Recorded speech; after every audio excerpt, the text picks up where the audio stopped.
بسم الله الرحمن الرحيم.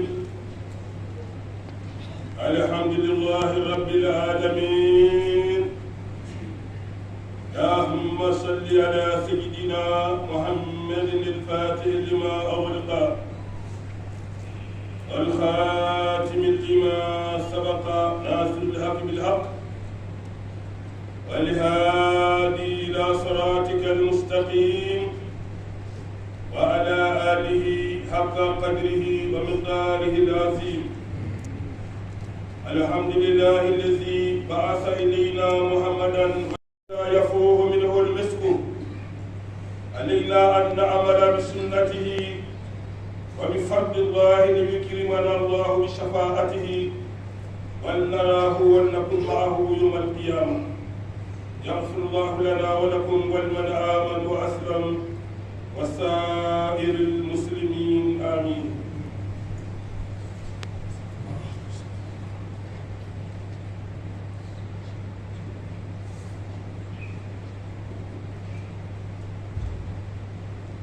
الحمد لله رب العالمين. اللهم صل على سيدنا محمد الفاتح لما أغلق والخاتم لما سبق ناصر الحق بالحق والهادي إلى صراطك المستقيم وعلى آله حق قدره ومقداره العظيم. أيها الأحباب، لو علمنا الحياة التي سبقت مجيء محمد وكيف كان حال العرب لتعجبنا كثيرا. هو خير الأنام ومنقذ البشرية من الضلال. أيها المسلمون، ولد عليه الصلاة والسلام سيدنا محمد رسول الله ثاني عشر من شهر ربيع الأول من مكة، وكان عام الفيل كما نزلت في قوله تعالى في سورة الكريمة بعد أعوذ بالله من الشيطان الرجيم. بسم الله الرحمن الرحيم. ألم تر كيف فعل ربك بأصحاب الفيل ألم يجعل كيدهم في تضليل وأرسل عليهم طيرا أبابيل ترميهم بحجارة من سجيل وجعلهم كعصف معقول. صدق الله مولانا العظيم. أقول قولي هذا وأستغفر الله لي ولكم، وأقول اللهم أعز الإسلام والمسلمين، اللهم أعز الإسلام والمسلمين وأذل الشرك والمشركين والحي فدهم خلصين له الدين. سبحان ربك رب العزة عما يصفون والسلام على المرسلين والحمد لله رب العالمين. أمالة أمي تل مساء والكدا نوي الله سبحانه وتعالى ألا كفن سريالا أنا كبنيولا أنا كدمونا أنا ككرنجرلولا ألا يوم كرنجره كام بنيه كان كآدم الدنيا سيدنا محمد رسول الله كونك أنا نمني نابني على جا لو شاء ربك نابني على جا أمسك دلف ولا يميت هذا مدي على كدام ذلك جا أكل كنو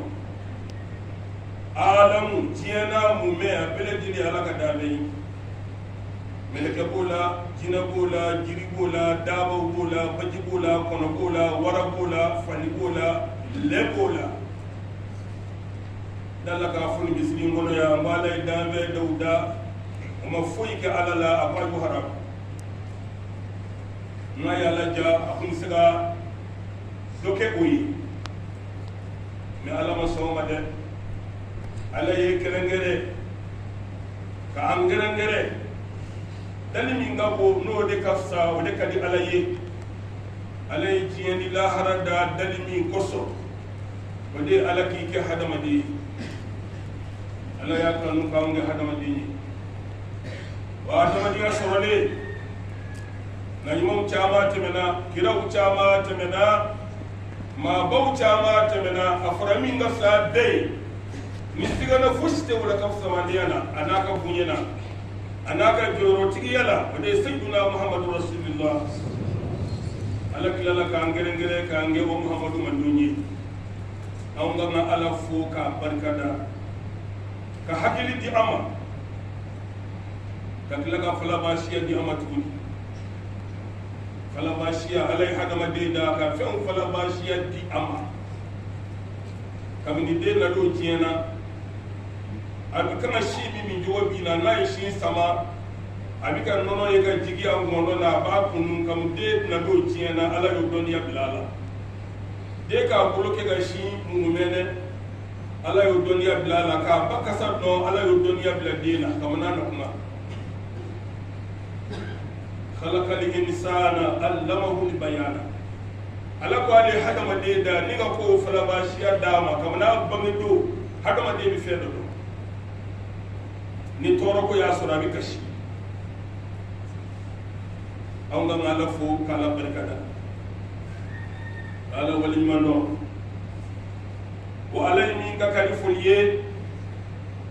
anaka kan barkada ye nango ala tam ala min wa sayyidina muhammadu ci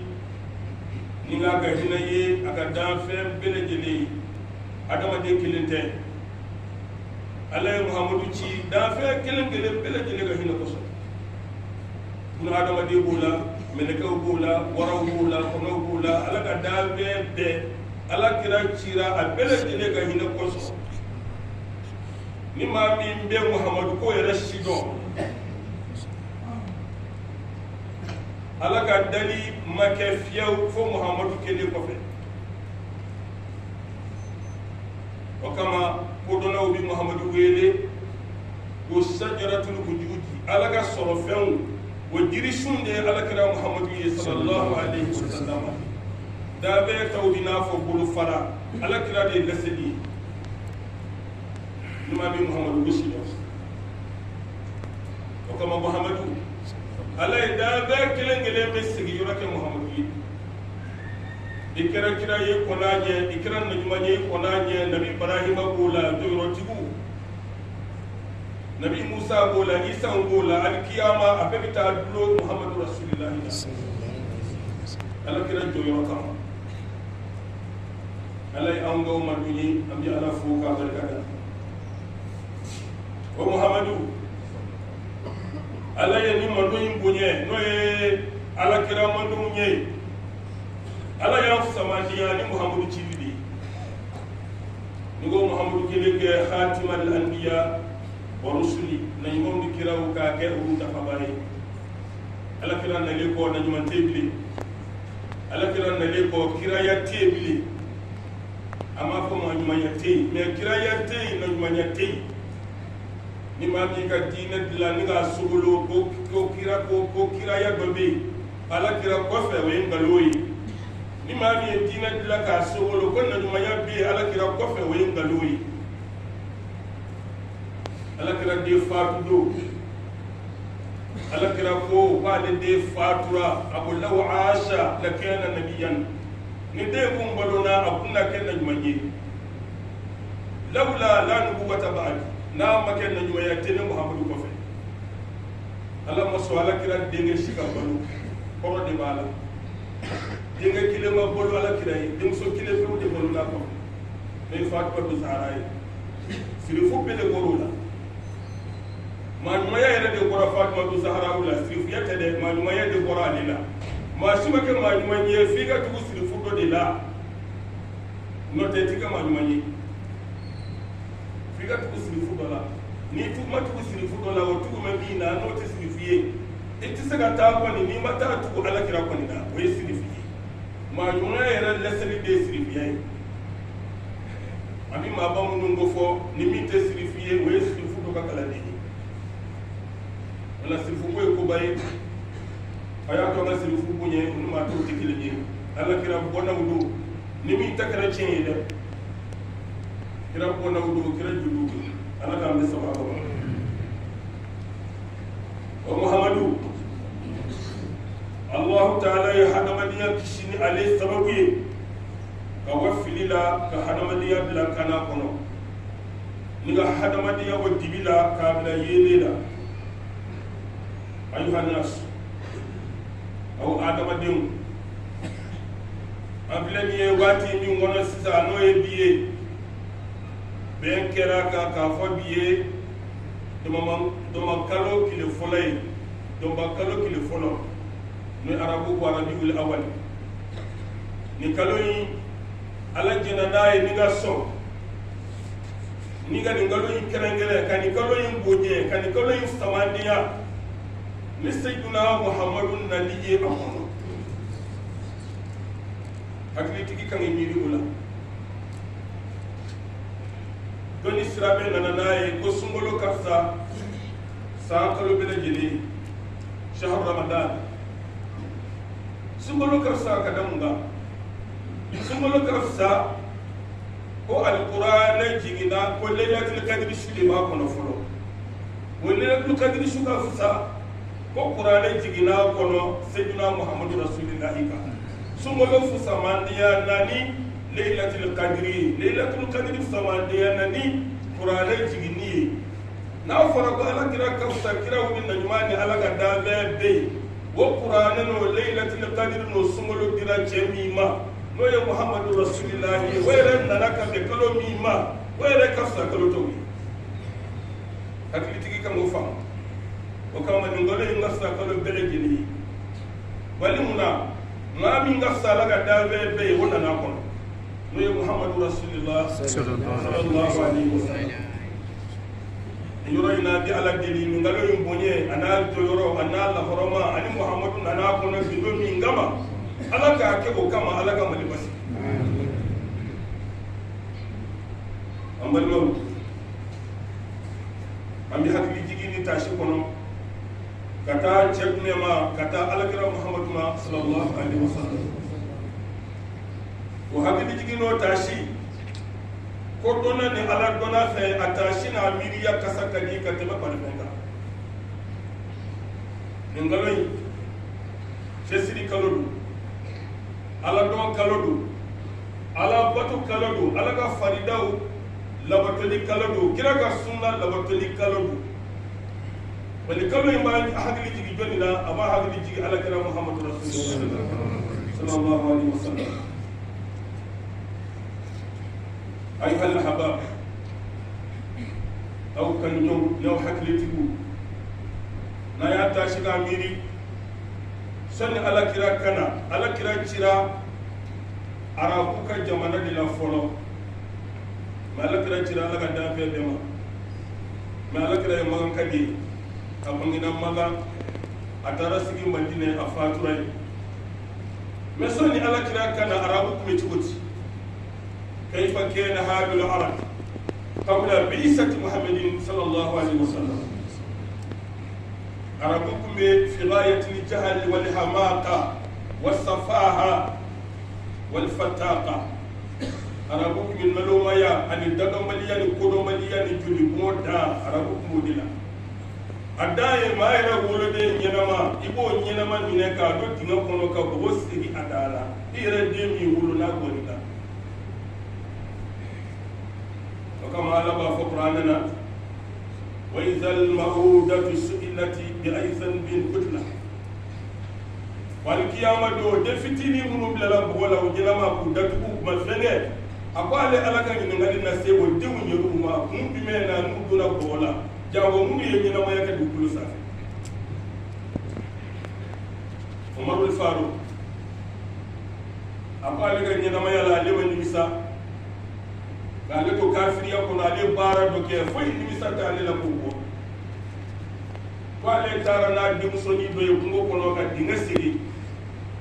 la hawla wala quwwata illa billahi al-azim Umar de wala kuma yifo ka dinga siri ali dimso mi tara ka bulo mina no fe ami mo de bla dinga kono ale ka to ga dinga siri ni ko kera ale ga fini ka de nyira de ba ale ga fini ko ka ko wala ako ale kilale pale wo dingile bla dinga kono ka ko sigi ada anyinama umuru islamu ya lede baka fo ako ale man ni misa je fo ila kan nyinama ya kono ni bu men do ya so islamate wanda ku yi arabu yi kai tugoyayi wa izal ma'uda sugila bi aizan min kutla min semina ko ga na bulumine ko ga jonye ina fa soni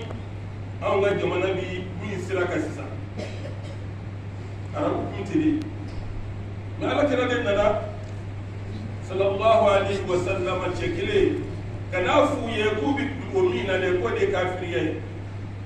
boli mun bu bolo ko kafiriya du ala don baliya du faso be na ka boli alkaba de fama boli la tew muhammadul amin ala kira bi na do bi yatime du afati anna jena ko damado san damado wala san woro dona abam so fatima muhammadu rasulillah sallallahu alaihi wasallam ma ala kira ka dalaya anaka limaniya gonye quwwatul iman bi muhammadin anaka dalaya kama a cekelen siraga arabu bile jile ko kafiriya kamu ba kele ya kele dabila ka sun ala ay fatu maga ke ka bo maga ka ta madina ka sigi kana maga dayel o de islamu ya ceri ka se an maya cekele ka bara de sira an be maya an silama ma ba ke ni tiye kono tiye ferekele do an ko se ka nyina an yugo de mai ku ya ni nga ko nye ko si di mo boti sigina ko chendo ako femi ni ge bale bisuna ko ya ala da mai ako dimo won ni ge bimbila dimini ji mi vedo wala ko do ni ge bimbila won ni ge kasa dimo bo de kasa me ko sigi farla ako fen ni ge ti ale bisuna jabo dimo ko ka sigi ale farla na bora ala am bisum fame ni ge bilila ande won ni ge muso ni ge dimini ni ge tien ni ge zanazo nyumaw bulma fe nyumaw an ga ga dola an sun ka jiye bila ka islamaya bila an ti sede ala kira kile ni islamaya bila jiye ko akili ayati melama ayatu ala kile ala ni na yan kile ala jiye bila wa an de muhammadu mandumi sallallahu alaihi wasallam an maga ngafili ala kirama an maga ngafili ala dinama ka qur'ane to ambolo ka hadisa to ambolo an maga balika be an gene ala kira ka bagini wana sura jiginana no ya lam tara kayfa fa'ala rabbuka bi ashabil fil alam yaj'al kaydahum fi tadlil ila akhir sura o alam fa'ala rabbuka bi ashabil fil fil ya samadi arabu fe wi sama wil ko fil bala kira bagina samatela sa yahudiya na tun be al-yahuda dole ko abraha alika nyama to ko najashi waye dina kundige udo abraha to bi yorod me akumi yamani jamana ale yaye nisa yelamena arabu bunu ba daga sigidala be bita maga ko bita alkaba tawaf o hashiriya ya alimi aliko ale rabi sodo la somi ma tita magan bile de bo so tawafu ale re so bile la yamani jamanana yamani capital la ko sonaa wal yaman arabu da boro kala ba wasigi ba ale ga dubulay utara no ko do ke so yingono so yimango yara waki ba ya charna ko ba abrahata ka so ciena ko do tara no so fe ka so mango yara ale ko ale to tigi ni de aya ke so mi la fasali kama ale bi to so ci ale bi ta ale ka ba ci wala ya ke wode la fasali kama abrahatu ye ni samo franyo wanga akan nyama najashi nugo wele sama chama maramo fe odo ka kele ka fe samo bi ko ka sama nun dama bita maga kata al kabaci najashi ye samo dama kele ka sama nun be dama ale kulila hikunda manga na arabu kabila ni wulila ka ko be ko fa ni wulila ko fa fu ka ta se baga maga yene ka ke shin ni wulila mi do maga shin ni wulila be mi do maga akwa kele do nga maga nga ka da mo fara do nga folo yo fara do nga ko dama ko fara le nyonga akuka nyama nyini ka foye ko shini kwale talikabati ala kira moke noye mutalibi ala kira fatwa abdullahi wa fatwa ko mutalib yo nyini ka foye ko abrahatu na ga jama na me kudi alkabati me ko ay du dama be faranjonga ko ka tay fo abata ni bitara abrahatu segere kwale nana kane ka nyama udi dama note ale kasirati ko tola abrahatu ko goni tigere ila ne fe e ma baye e bina ne kele ka ne kumbe e dame alkaba ni ne bino ci e masira o nya fe ga nyame den dama ni nyame keme fla e na me ko de no fe akone mo go binga nyame na ako seyi ko tigi bala mi alai ako ala kele bina e kumaniya ni so ina nete abata ni biya ga nyame wule ki ko kujira aburhatu ko abi nyame sama wuli sama kundigi da kumbe kuma hamudu o kunya toboy o sama kundigi arabu chekile ko ba ko ko nasi o ya arabu ye o ta fa alkaba gaci o ya sama yitlo min fajri fa ka kuma fe in ya shi me alkaba yin imaniya ni ci ala bi halati ki taci ayi sama tulo min ko fo sama dugu jara sama kundigi mi ye kele ka dabo nyama ye sama no sama kundi ya ko fa jogi me nu ya yele me ka nyesu boy roma bi kundi me nu ya nyesi alkaba ma bi abisi wode kelen kishira mami ni be halakira fo ale kele ale sigira abina ta kelen nyefo najashi no ye abraha yere ka musake bai me kono kelen bala ka pa asafe belekse bo bulo masama de kono kelen bala ka pa asafe ale tara fuka ta sai masake bama ka kelen la kali ayi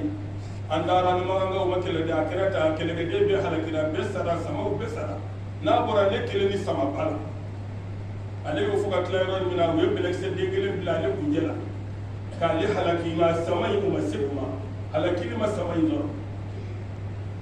mais wiye ale yɛrɛ halaki o cogo la o halakili min kɛra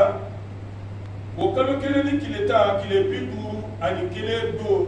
alakira muhamadu rasulillahi nana diɲɛ na sallallahu alaihi wasallam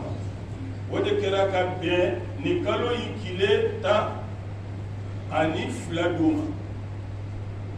i n'a fɔ n'i ye sɔfuru kalo ta kalo sɛlen da dɔmabɔnkɔnɔ ta ka tile 10 nin kalo in na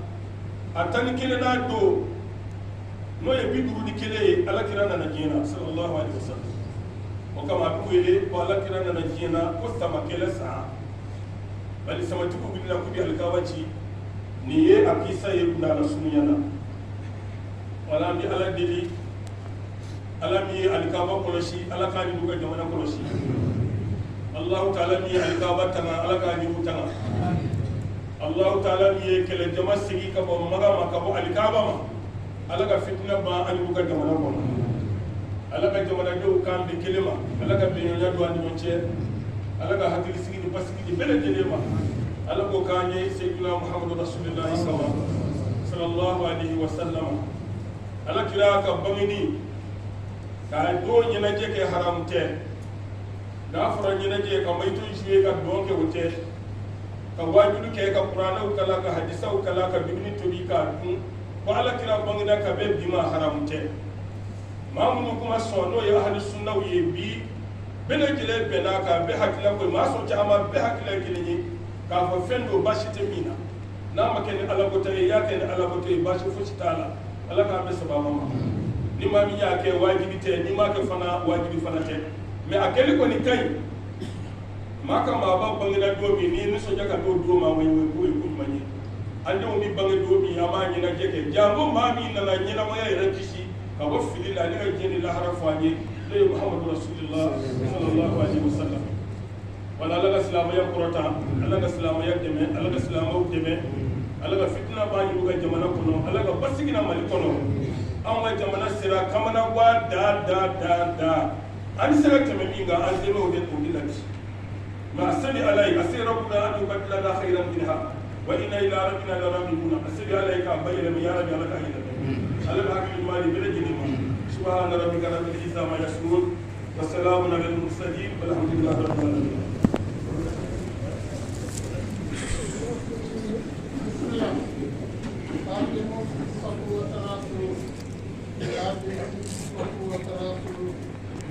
आदिमु